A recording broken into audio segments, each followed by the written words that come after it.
अस्सलाम वालेकुम गाइस, मेरा नाम है अली और मैं अपने channel daily horror stories by Ali से आपके सामने मौजूद हूँ। मैं उम्मीद करता हूँ आप सब खैरियत से हैं, खुश हैं और कामयाब हैं।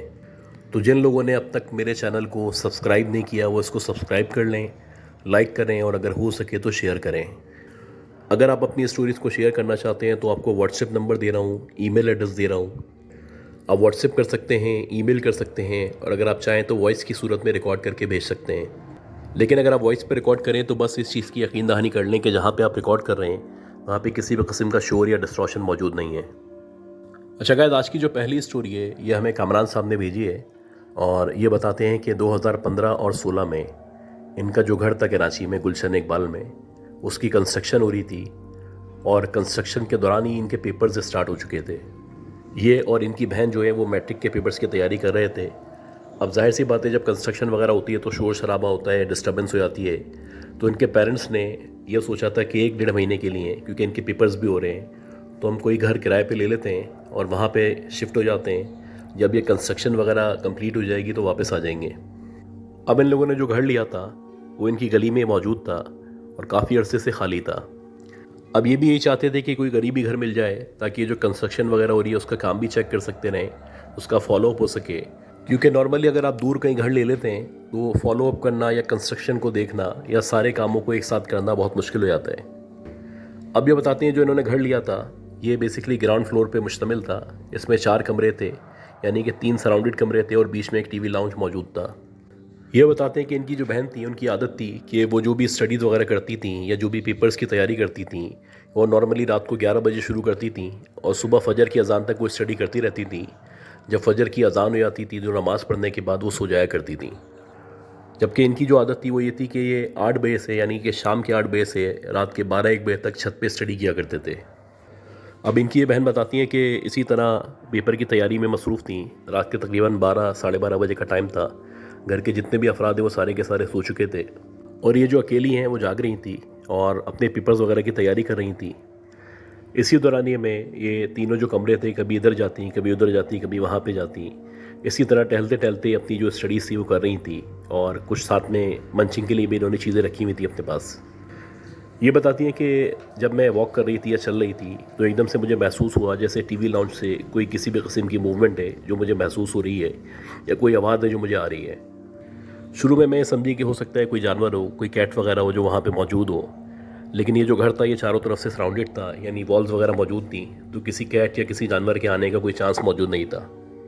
अब ये बताती हैं कि जब मुसलसल आवाज़ आने लगी तो मैंने सोचा कि मैं जाती हूँ टीवी लाउंज में और जाके देखती हूँ और कोशिश करती हूँ कि मुझे पता चले कि वहाँ पे कोई मौजूद है या नहीं। अब ये इन्हीं ख्यालात को लेके जैसे ही टीवी लाउंज के अंदर एंटर हुई तो इन्होंने देखा कि सामने जो सोफ़ा मौजूद है उस सोफ़े के ऊपर एक औरत बैठी हुई है जिसने बाकायदा वाइट कलर के कपड़े पहने हुए हैं, जिसके वाइट यानी सफ़ेद बाल हैं। और वो जो औरत है वो मुसलसल नीचे देख रही है, यानी अपने पाँव की तरफ देख रही है। अब ये बताती हैं, देख के मैं बड़ी हैरान थी। पहले तो मैं शशोपंज में मुब्तला हो गई और मुझे लगा हो सकता है कि मेरी अम्मी की या मेरे फैमिली में किसी की जानने वाली खातून हो जो अभी फ़िलहाल यहाँ पे आई भी हूँ। लेकिन क्वेश्चन ये था कि रात के 1:30-2:30 बजे का टाइम था और इतनी रात में ये औरत यहाँ पे कैसे आ सकती थी। मैं काफ़ी देर तक उसको देखते रही और जैसे ही मैं मुड़ने वाली थी कि वो जो औरत थी या वो जो लड़की थी जो हमारे टीवी लाउंज में बैठी हुई थी उसने अपनी नज़रें उठाईं और सीधा मेरी तरफ देखा। और उसने जिस तरह देखा बज़ाहिर ऐसा लग रहा था जैसे कि उसको पता है कि मैं उसको खड़ी हुई देख रही हूँ या मैं कहाँ पे खड़ी हुई हूँ। खैर, जैसे ही उसने मुझे देखा तो ये देख के मैं हैरान रह गई कि उसकी जो आंखें थीं वो बिल्कुल वाइट थीं। अब जब मैंने ये देखा तो एकदम से मेरी चीख निकली और जैसी मेरी चीख निकली तो मैं अपनी किताबें वगैरह फेंकती हुई जैसे तैसे करके अपने पेरेंट्स के रूम में पहुंची। और जैसे ही मैं अपने पेरेंट्स के रूम में पहुंची तो मैं बहुत ज़्यादा घबराई हुई थी, मेरी सांस फूली हुई थी, मुझे ठंडे ठंडे पसीने आ रहे थे। मैंने जल्दी जल्दी अपने पेरेंट्स के रूम को नॉक किया और जैसे ही मैंने नॉक किया इत्तफाक है कि मेरे फादर जो थे वो मेरे सामने आ गए। जैसे ही मेरे फादर मेरे सामने आए तो मैंने एकदम उनको पकड़ लिया और मैं रोने लगी। अब ये बताती हैं जैसे तैसे करके मैंने उनको सारा का सारा वाक़या बताया। तो ये पूरा वाक़या सुनने के बाद इनके जो फादर थे वो इनके साथ चलते हुए टीवी लाउंज में आए और जब उन्होंने वहाँ पे आके देखा तो कोई भी मौजूद नहीं था। इसी तरह 4-5 दिन गुजर गए। इनकी जो बहन थी यानी कामरान साहब की जो बहन थी उनको शदीद बुखार था और कामरान साहब को भी ये सारी जो मालूमात थी मिल चुकी थी, या ये जो सानिया हुआ था, ये जो वाक़या हुआ था उसकी मालूमात इनको दे दी गई थी। कामरान साहब का भी शुरू में यही ख्याल था कि हो सकता है कि इनका वहम हो या उन्होंने किसी और को देख लिया हो या ख्वाब देख लिया हो। खैर क्योंकि पेपर करीब थे तो कामरान साहब भी तैयारी कर रहे थे, ये भी तैयारी कर रही थी। अब ये बताते हैं कि इसी तरह तकरीबन 5-6 दिन मज़ीद गुजर गए और मेरा अगले दिन जो है वो एक पेपर था और मैं कोशिश कर रहा था कि जितना जल्दी हो सकता है मैं अपनी रिपीटेशन जो है वो कंप्लीट करूं, उसके बाद सो जाऊं। क्योंकि सोने के बाद आपको पता है कि पेपर देने में आसानी होती है। अगर आपकी नींद पूरी ना हो तो पेपर देने में आपको बहुत ज़्यादा मुश्किलात का सामना करना पड़ता है। खैर ये अपनी तैयारी जो है वो छत पे किया करते थे आमतौर पे। तो इसी तरह ये एक रात छत पे मौजूद थे और रात के तकरीबन 1:30 या 2 बजे का टाइम था। अब ये बताते हैं कि मैं बैठे बैठे एकदम ऊँघने लगा। ऐसा लगा जैसे मुझे नींद आने लगी है और मेरी आंखें बंद होने लगी। और जैसे ही मेरी आंखें बंद होने लगी तो एकदम मुझे महसूस हुआ जैसे ये जो छत है इसके कोने पे कोई मौजूद है या कोई आके खड़ा हो गया है। अब मेरा जो फोकस था मुसलसल वो किताब की तरफ था। मैंने एक टॉर्च लाइट ली हुई थी, मेरे पास मोबाइल मौजूद था और मैं कोशिश कर रहा था कि जितना जल्दी हो सकता है रिपीटेशन हो जाए और मैं जाके सो जाऊँ। मुझे बार बार एहसास हो रहा था जैसे छत के कोने से किसी ने आहिस्ता आहिस्ता करके चलना शुरू किया है या कोई आहिस्ता आहिस्ता करके मेरे करीब बढ़ रहा है। ये बताते हैं कि मेरा जो फोकस था सारा का सारा बुक की तरफ था या जो कुछ मैं पढ़ रहा था मेरा ध्यान वहाँ पे था, लिहाजा मैं मुसलसल इग्नोर कर रहा था। लेकिन जब मैंने काफ़ी देर इग्नोर किया तो अब बाकायदा महसूस होने लगा जैसे बिल्कुल मेरे बराबर में या मुझसे 2-3 फीट के फासले पे कोई आके खड़ा हो गया है। अब जब मुझे यकीन हो चला तो मैंने अपनी जो नज़रें थीं वो किताब से हटाईं और सीधा मैंने जो भी शख्स मेरे बराबर में आके खड़ा हुआ था उसके पाँव की तरफ देखना शुरू किया। और जैसे ही मेरी नज़र उसके पाँव पे पड़ी तो ये देख के मैं शॉक हो गया कि वो जो भी मेरे करीब मौजूद है उसके जो पाँव हैं वो बहुत लंबे लंबे से पाँव हैं, बहुत पतले से पाँव हैं और बज़ाहिर ऐसा लग रहा है कि जले हुए हैं या झलसे हुए पाँव हैं। आहिस्ता आहिस्ता करके जब मैंने ऊपर नज़र की तो मैंने देखा कि एक वाइट कलर की साड़ी में औरत खड़ी हुई है और वो मुझे देख के मुस्कुरा रही है। और उसका हलिया बिल्कुल वैसे ही है जैसा मेरी बहन ने बताया था, यानी उसके बाल भी सफ़ेद थे और उसकी जो आंखें थीं वो भी मुकम्मल तौर पे सफ़ेद थीं। अब ये बताते हैं कि जब मैंने ये देखा तो एकदम से मैं उठ के खड़ा हो गया, मेरे औसान बहाल हुए। अब मुझे वक्त की नज़ाकत का अंदाज़ा हुआ कि मैं कितनी मुश्किल में फंस चुका हूँ या मेरे सामने जो सूरत-ए-हाल है वो कितनी ख़तरनाक है या कितनी खौफनाक है। खैर ये बताते हैं एकदम मैं पीछे हटा और मैंने जल्दी जल्दी से जो भी मुझे आता था वो पढ़ना शुरू किया। और जैसे ही मैंने जो कुछ आता था या आयतुल कुर्सी वगैरह पढ़ना शुरू की तो मैंने देखना शुरू किया कि वो जो औरत है मुसलसल मेरे करीब बढ़ती चली आ रही है और बज़ाहिर ऐसा लग रहा है कि जैसे जैसे वो मेरे करीब बढ़ रही है उसका जो कद है वो बढ़ता चला जा रहा है। अब ये बताते हैं जितना ज़ोर से मैं आयतुल कुर्सी पढ़ सकता था मैंने उतनी ज़ोर से आयतुल कुर्सी पढ़ना शुरू की और अल्लाह का शुक्र है कि देखते ही देखते वो मेरे बहुत करीब आई और धुएँ की तरह ज़ायल हो गई। अब ये बताते हैं कि उसके बाद मेरे कुछ औसान बहाल हुए और जैसे तैसे गिरता पड़ता मैं नीचे पहुंचा और मैंने अपने फ़ादर को ये कंफर्म किया कि हाँ वाकई में ऐसा है, इस घर में इस तरह के वाक़यात और मामलात पेश आते हैं। अभी मैंने भी इसी तरह की औरत को देखा है जैसा कि मेरी बहन ने देखा था। अब ये बताते हैं कि उसके बाद से इनके जो फ़ादर थे उन्होंने कहा कि अब तुम लोगों को रात में पढ़ने की या रात पे छत पे आने की कोई ज़रूरत नहीं है। जब भी तुम्हें पढ़ना हो तो हम सबके सामने पढ़ना या हमारे रूम में पढ़ना और पहले हिसार करना, उसके बाद पढ़ने बैठना। जितना भी हमारा इस घर में टाइम रह गया वो हमें गुजारना है, उसके बाद इंशाल्लाह हम अपने घर में वापस चले आएंगे। ये बताते हैं कि उसके बाद से हमने ये प्रैक्टिस शुरू कर दी कि जब भी हमें पढ़ना होता हम कोशिश करते हैं कि रात 12 बजे से पहले पहले पढ़ लें। उससे पहले हम इसार वगैरह करते, आयत वगैरह पढ़ते। तो अल्लाह का शुक्र है कि उसके बाद से वो जो एंटिटी थी या वो जो औरत थी या वो जो भी चुड़ैल थी वो हमें ना नज़र आई ना उससे हमारा सामना हुआ। अच्छा गाइस, आज की जो दूसरी स्टोरी है ये हमें ताबिश साहब ने भेजी है और ये बताते हैं कि इनके जो भाई हैं यानी जो इनके बड़े वाले भाई हैं वो सिक्योरिटी गार्ड के तौर पे काम किया करते हैं और ये तकरीबन पिछले 15 साल से एक इदारे से वाबस्ता हैं। वो जो इदारा है वो मुख्तलिफ़ जगहों पे इनको भेजता है या मुख्तलिफ़ घरों में इनको भेजता है। इनका काम होता है कि सिक्योरिटी फ़राम करें और जहाँ पे जैसी इंस्ट्रक्शन इनको दी आती हैं वैसे इनको काम करना पड़ता है। तो इसी तरह बताते हैं कि जो इदारा था इन्होंने इनको 2011 में या 12 में गुलशन मेमार की जो एक फ़ैक्ट्री थी वहाँ पे भेजा। अब ये जो बेसिकली फ़ैक्ट्री थी, कहा जाता है कि पहले ये स्टिचिंग फैक्ट्री थी और उसके बाद से ये जो यूनिट था इसको क्लोज़ कर दिया गया था और इनको नहीं पता कि ये कब से बंद है या कितना अर्सा हो चुका था बंद हुए हुए इसको। खैर इनको कहा गया था कि जो फैक्ट्री है इसके बाहर आपने सिक्योरिटी का काम देखना है और अगर आप यहीं पे रिहाइश इख्तियार करना चाहते हैं तो वो भी हम आपको ऑफ़र कर सकते हैं। अगर आप यहाँ पे रिहाइश इख्तियार करेंगे तो आपको खाने वगैरह की सहूलत भी दी जाएगी, इसके अलावा जो आपकी सैलरी है उसमें इजाफ़ा कर दिया जाएगा। अब बज़ाहिर ये बड़ी अट्रैक्टिव ऑफ़र थी तो लिहाजा इन्होंने भी हामी भर ली। इन्होंने कहा ठीक है, अगर ये सैलरी वगैरह भी डबल कर रहे हैं या बढ़ा रहे हैं और उसके साथ साथ रिहाइश फराम कर रहे हैं, खाना वगैरह दे रहे हैं, तो इससे बेहतर कोई ऑप्शन नहीं है।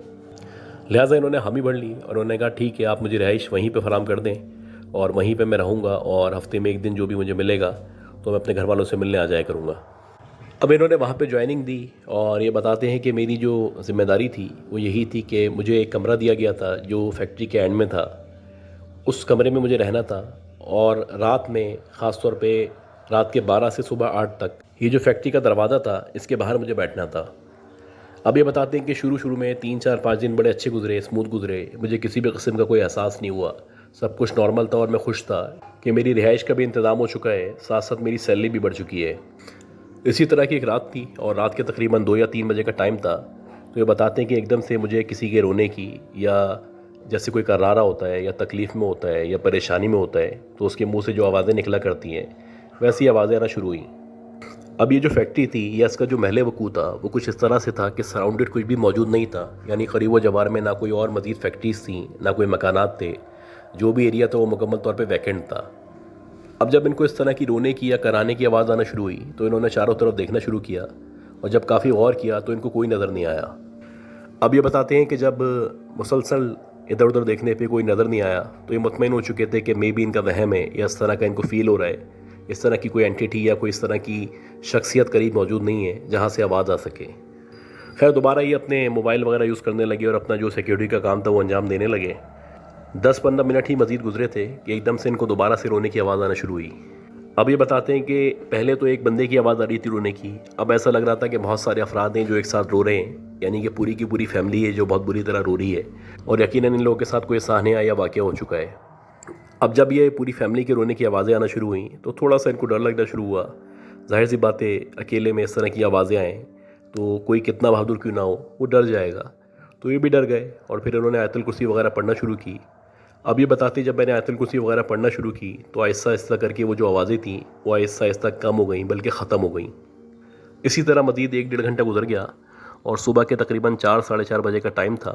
फ़जर होने में अभी आधा पौन घंटा बाकी था और मैं बैठा हुआ वेट कर रहा था कि जैसे ही फ़जर की अज़ान हो तो मैं नमाज़ वगैरह पढ़ूँ। तो इसी दौरानिए में मैंने देखा कि सामने से, यानी जहाँ पे इनकी फैक्ट्री मौजूद थी, सामने का जो वैकेंट एरिया था या खाली एरिया था, वहाँ से बहुत सारे लोग हैं जो चलते हुए आ रहे हैं और जितने भी लोग सामने से चलते हुए आ रहे हैं उन सब के सब लोगों ने वाइट कलर के जुब्बे या लंबे लंबे कुर्ते पहने हुए हैं और बज़ाहिर ऐसा लग रहा है कि बहुत ही कोई टॉल लंबे लंबे लोग हैं। अब ये बताते हैं जैसे जैसे वो करीब आते गए वैसे वैसे उनका जो नज़ारा था या उनका जो व्यू था वो क्लियर होता चला गया और जब वो बिल्कुल करीब पहुंच गए तो मैंने देखा कि 7-7 8-8 फीट के लंबे लंबे लोग हैं और सब ने एक जैसे कपड़े पहने हुए हैं और उनकी शक्लें बाजी नहीं है। अच्छा, उसके साथ साथ इन्होंने जब गौर किया तो इन्होंने देखा कि उन्होंने बाकायदा एक लंबा सा एक ताबूत उठाया हुआ है। बज़ाहिर ऐसा लग रहा है कि कोई जनाजा है या किसी जनाजे की तदफीन के लिए ये लोग जा रहे हैं। अब ये सब ये सोच ही रहे थे कि इसी दौरानिए में उनमें से एक बंदे ने ज़ोर से कहा कि कलमा शहादत। जब उसने कलमा शहादत कहा तो इन्होंने कलमा पढ़ना शुरू किया और इनको यकीन हो चला यकीनन ये कोई जनाजा है जो यहाँ से गुज़र रहा है। अब ये बताते हैं कि मैं बड़ा हैरान था और मेरे सामने जो मनाजिर थे वो नाकाबिल यकीन थे, क्योंकि जितने भी लोग मैं देख रहा था या मेरे सामने मौजूद थे ये तकरीबन 7-8 फीट के दरमियान इनका कद था और जिसका जनाजा इन्होंने उठाया हुआ था वो भी बज़ाहिर ऐसा लग रहा था कि 8 या 9 फीट का कोई लंबा सा आदमी है। अब ये बताते हैं जैसे जैसे वो लोग बिल्कुल करीब आ गए तो उन्होंने मेरे सामने से गुजरना शुरू किया। अब नॉर्मली आपको पता है कि किसी का इंतकाल हो जाए तो हम लोगों के अंदर एक जज्बा होता है कि हम उससे पूछते हैं खैरियत है भाई, किसका इंतकाल हो गया या कैसे इंतकाल हो गया, अल्लाह जन्नत में जगह दे। तो ये सब ख्यालात मेरे जहन में भी थे, सवालात मेरे जहन में भी थे। तो मैंने चलते चलते एक शख्स था उससे पूछा कि भाई खैरियत तो है, ये कौन साहब थे, किनका इंतकाल हुआ है। तो वो जो शख्स था मुझे गुस्से से देखने लगा और उसने कोई जवाब नहीं दिया। अब जब मैंने उसका ये रिस्पॉन्स देखा तो मुझे यकीन हो चला कि यकीनन ये जो लोग हैं ये नॉर्मल इंसान नहीं है, क्योंकि नॉर्मली जो इंसान वगैरह है वो इस तरह का बिहेव नहीं किया करते और इतने टॉल इंसान नहीं हुआ करते। खैर ये बताते हैं देखते ही देखते वो जो जनाजा था या वो जो लोग थे वो मेरी आंखों से ओझल हो गए और वो सन्नाटे की तरफ कहीं चले गए। अब मैं थोड़ा सा खौफ का शिकार था क्योंकि इस तन्हाई में, इस वीराने में मैं अकेला मौजूद था। मेरे करीब व जवार में ना कोई बंदा था, ना कोई मकान थे, ना कोई फैक्ट्रीज़ वगैरह थी। मुझे रह रह के ख्याल आ रहा था कि ये कौन लोग थे जो मेरे सामने से गुजरे थे। खैर जैसे जैसे सुबह होती गई, फजर की अज़ान हुई तो उसके बाद मैंने नमाज़ वगैरह पढ़ी और उसके बाद मुझे शदीद बुखार हो गया और मेरा जिस्म इस कदर निडाल हो गया कि मैं चाह भी रहा था कि मैं उठूँ, बैठूँ, बात करूँ या अपने घर वालों को फ़ोन करूँ, तो मैं कोई काम नहीं कर पा रहा था। अब मैं यहाँ पे अकेला तन्हे तना मौजूद था, लेकिन अल्लाह का शुक्र है कि मेडिसिन वगैरह मेरे साथ मौजूद थी। मैंने वो मेडिसिन वगैरह ली, मुसलसल तिलावत वगैरह करता रहा, तो अल्लाह का शुक्र है कि 2-3 दिन में मेरी तबीयत बेहतर हो गई। लेकिन ये बताते हैं कि आज तक मुझे इस वाक़ये की एक्सप्लेनेशन नहीं मिल सकी कि ये जो मेरे साथ वाक़या हुआ था ये क्या था, वो कौन लोग थे, वो किन का जनाजा था और वो लोग उसकी तदफीन करने कहाँ पे जा रहे थे। अच्छा गाइस, आज की जो तीसरी स्टोरी है ये भी बहुत ही इंटरेस्टिंग स्टोरी है और बहुत ज़बरदस्त स्टोरी है और ये कासिम भाई ने भेजी है हमें। और कासिम भाई जो है वो पहले भी काफ़ी सारी स्टोरीज़ भेज चुके हैं। ये बताते हैं कि ये जो कोरोना जब अपनी पीक पे था 2020 के एंड में और 21 के शुरू में, तो आपको पता है कि बहुत सारी रिस्ट्रिक्शंस गवर्नमेंट की तरफ से लगी हुई थी। जगह जगह जो है वो पाबंदी थी कि आप बाहर नहीं निकल सकते, शाम 5 बजे से पहले अपने अपने काम करने होते थे। उसके बाद जो है वो सारी दुकानें वगैरह बंद हो जाया करती थी। अब ये बताते हैं क्योंकि ये एक अच्छे इलाके में रहा करते थे, तो इनके जो दोस्त थे उन्होंने अपने घर के अंदर ही, यानी इनका जो लॉन वगैरह था या पार्क था, वहाँ पे एक डब्बू वगैरह जिस तरह लगाया जाता है या जो बॉयज़ वगैरह के खेलने के गेम होते हैं जिसे पट्टी कहते हैं या फुटबॉल गेम होता है, बहुत सारे इस तरह के जो मैनुअल गेम्स होते हैं वो लगे हुए थे। अब ये लोग क्या करते थे कि रोज़ाना शाम में 5-6 बजे वहाँ चले आते थे और रात 10, 11, 12 बजे तक वहाँ पे गेम खेलते रहते थे। एक दिन ये बताते हैं कि मुझे जाने में देर हो गई और मैं रात के तकरीबन 8, साढ़े 8 बजे अपने घर से निकला और वहाँ पे गए, अपने गेम वगैरह खेले, तो वासी में तकरीबन रात के 12:30, 1 बज गए थे। अब मैं जिस एरिया से निकला था वो डिफेंस का एरिया था और डिफेंस के ही एक फ़ेज़ में मुझे जाना था। अब ये बताते हैं रात बहुत ज़्यादा थी, लॉकडाउन लगा हुआ था। जहाँ जहाँ तक मेरी नज़र जा रही थी ना कोई बंदा था, ना किसी बंदे का नामो निशान था। बहुत सारे ख़यालात थे जो मेरे जहन में थे। एक ख़्याल तो ये था कि पुलिस वाले मिलेंगे तो तंग करेंगे। दूसरा ख़्याल ये था कि इतनी रात में निकलना नहीं चाहिए, मैंने गलती कर दी है। और तीसरा ख़्याल ये था कि मेरे घर वाले शदीद नाराज़ हो रहे होंगे क्योंकि मेरे जो फादर थे वो बहुत सख्त थे। 9, 10, 11 बजे तक की बात ठीक है, लेकिन रात के 1 बज जाएँ ये शायद इनके फादर जो है वो बर्दाश्त नहीं कर पाते। खैर, बहुत सारे ख़यालात जहन में लिए हुए ये निकले और जितना तेज़ हो सकता था ये बाइक चला रहे थे। इनकी कोशिश थी ये 15-20 मिनट का रास्ता है, जितनी जल्दी हो सकता है वो गुजर जाए। अब ये बताते हैं कि इसी दौरानिए में एकदम से मेरा फ़ोन बजने लगा और जब मेरा फ़ोन बजने लगा तो जाहिर सी बात है मैंने सोचा कि फ़ोन उठाता हूँ, मे बी मेरे फादर की कॉल होगी या हो सकता है कि मेरे किसी दोस्त की कॉल हो। और ऐसे ही हुआ कि जब मैंने फ़ोन देखा तो मैंने देखा कि मेरी एक बहुत पुरानी फ्रेंड थी, उसकी कॉल थी। खैर, जब मैंने उसका नंबर देखा पहले तो मैंने सोचा घर जाके बात कर लूँगा, फिर पता नहीं क्या हुआ कि मैंने बाइक साइड में रोकी और उसका फ़ोन उठा लिया, उससे बात करने लगा। 5-10 मिनट तक मैं वहीं खड़ा हुआ उससे बात करता रहा, यानी मज़ीद देर हो गई। अब मैंने सोचा कि मैं बाइक स्टार्ट करता हूँ, आहिस्ता आहिस्ता बाइक चलाना शुरू करता हूँ, इससे बात भी करता रहूँगा और साथ साथ घर की तरफ जाना शुरू कर दूँगा। और ऐसे ही हुआ कि एक हाथ से ये बाइक चला रहे थे, एक हाथ में मोबाइल था, अपनी पुरानी बातें याद कर रहे थे और जो भी इनकी बातचीत थी वो उससे कर रहे थे। ये बताते हैं कि आगे से मुझे लेफ़्ट मुड़ना था, फिर सीधा जाना था और उसके बाद एक राइट टर्न लेना था तो मेरा घर आया था। अब ये जो लेफ़्ट मुड़ते हैं तो सबसे पहले एक पार्क आया करता है। ये बताते जैसे ही मैं लेफ़्ट मुड़ा तो एक पार्क शुरू हो गया और जब पार्क शुरू हुआ तो मुझे एकदम से शदीद सर्दी का एहसास होने लगा। सर्दी थी लेकिन इस कदर सर्दी नहीं थी जितनी मुझे महसूस हो रही थी। खैर, मैं मुसलसल अपनी जो फ्रेंड थी उससे बातों में लगा हुआ था, उसकी बातों पे ध्यान दे रहा था। तो एकदम से मुझे ऐसा लगा जैसे जो मेरे सामने पार्क मौजूद है या लेफ़्ट साइड पे जो पार्क है वहाँ पे मैंने देखा कि एक औरत है जो गेट के बाहर बैठी हुई है। उसने ब्लैक कलर का बुर्का पहना हुआ है और उसने जो अपना सर है वो घुटनों के दरमियान रखा हुआ है। जैसे आमतौर पे लोग परेशानी के आलम में, नाराज़गी के आलम में अपना मुंह जो है वो छुपा लेते हैं घुटनों में, वैसे ही उस औरत ने अपना मुंह रखा हुआ है और नीचे की तरफ मुंह करके बैठी हुई है। बज़ाहिर ऐसा लग रहा है कि रो रही है, परेशान है या सिसकियाँ ले रही है। अब मेरी जब पहली दफ़ा नज़र पड़ी तो मैं ज़ाहिर सी बात है फ़ोन पे फोकस कर रहा था, तो मैंने ज़्यादा गौर नहीं किया, इग्नोर कर दिया। अब मैं आहिस्ता आहिस्ता बाइक चला रहा था तो जैसे जैसे मैं आगे बढ़ा तो दोबारा मेरी उस पर नज़र पड़ी। अब जब मेरी दोबारा उस पर नज़र पड़ी तो एकदम से उसने मुझे देखा और जैसे ही उसने मुझे देखा तो मैंने देखा कि वो जो औरत है उसका जो चेहरा है वो बज़ाहिर देखने से ऐसा लग रहा है कि किसी 80-85 साल की औरत का चेहरा है, जबकि देखने में उसकी जो जिसामत थी वो किसी जवान औरत की लग रही थी। बहरहाल वो मुझे देख के मुस्कुराने लगी। उसके ऊपर उसकी जो आँखें थीं वो बज़ाहिर ऐसा लग रहा था कि स्पार्क कर रही हैं, यानी उनके अंदर शोले मौजूद हैं और अजीब तरीके से रिफ़्लेक्ट कर रही थी। हालांकि मेरा फोकस जो था वो मोबाइल के ऊपर था, मैं अपनी फ्रेंड से बात कर रहा था, लेकिन ये जो कुछ मैंने देखा था या जो खौफनाक चेहरा मैंने देखा था या जिस तरह उसकी आंखें स्पार्क कर रही थीं, यकीनन दाल में कुछ काला था। मेरी सिक्स सेंस ने काम किया, मेरे कान खड़े हो गए, मुझे लगा कि कुछ गलत होने वाला है या कुछ गलत हो रहा है। तो जल्दी से मैंने अपनी फ्रेंड को कहा कि मैं तुमसे थोड़ी देर में बात करता हूँ। मैंने मोबाइल जो है वो कॉल काटी और जेब में रख लिया।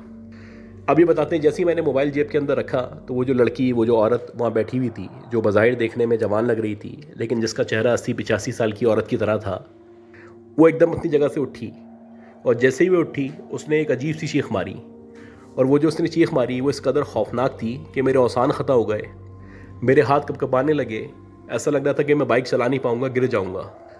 यकीनन मैं खौफ का शिकार हो चुका था और मेरी समझ नहीं आ रहा था कि मैं बाइक रोकूं, अपने आप को संभालूं या बाइक चलाता रहूं। अगर मैं बाइक चलाता रहूँगा तो हो सकता है मैं गिर जाऊं। इसी दौरानिए में जब उस औरत ने चीख मारी तो उसके फ़ौरन बाद उसने मेरी तरफ भागना शुरू किया। अब नॉर्मली जिस तरह लोग भागा करते हैं या औरतें भागा करती हैं तो आपको पता चल जाता है कि औरत भाग रही है, क्योंकि वो इतना तेज़ नहीं भाग सकती। लेकिन वो जो औरत थी वो इस कदर तेज़ी से मेरी तरफ भाग रही थी, बज़ाहिर ऐसा लग रहा था कि कोई रेसिंग चैम्पियन है या उसने बहुत ज़्यादा प्रैक्टिस की हुई है भागने की। ये बताते हैं कि कुछ सेकंड्स के अंदर अंदर वो बिल्कुल मेरी बाइक के पीछे आ चुकी थी। अब जब मैंने उसको बिल्कुल अपनी बाइक के पीछे देखा तो मैंने इंतहाई तेज़ी से, जितना तेज़ हो सकता था, बाइक को भगाना शुरू किया। अल्लाह का शुक्र है कि मेरे पास 1 to 5 मौजूद थी, लेकिन मैं जितनी तेज़ी से अपनी बाइक भगा रहा था तो मैंने मीटर पर नज़र डाली तो 100 या उससे ऊपर की स्पीड थी। ताज्जुब की बात ये थी कि जितनी स्पीड से मेरी बाइक चल रही थी उतनी ही स्पीड से वो औरत या वो लड़की मेरे पीछे भाग रही थी, जो किसी भी तरह प्रैक्टिकली पॉसिबल नहीं है। अभी बताते हैं कि जो भी आयत वगैरह मुझे आती थी वो जल्दी जल्दी मैंने पढ़ना शुरू की। ख़ास तौर पे ज़ोर ज़ोर से मैंने कुल औज़ु बिरब्बिन नास पढ़ना शुरू की, और जैसे जैसे मैं आयत पढ़ता जा रहा था वैसे वैसे वो जो औरत थी उसकी स्पीड हल्की होती चली आ रही थी, और बज़ाहिर ऐसा लग रहा था कि वो अपनी जगह रुक चुकी है। और एक लम्हा वाकई में ऐसा आया कि वो जो औरत थी वो मुझसे काफ़ी पीछे रह चुकी थी और वो खड़ी हो गई थी।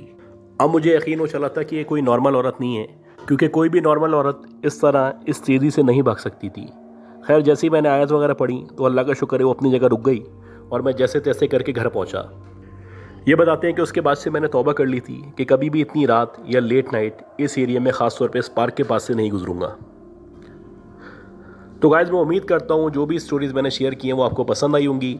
अगर आपको ये स्टोरीज़ पसंद आई हैं तो प्लीज़ मेरे चैनल को लाइक करें, सब्सक्राइब करें, शेयर करें।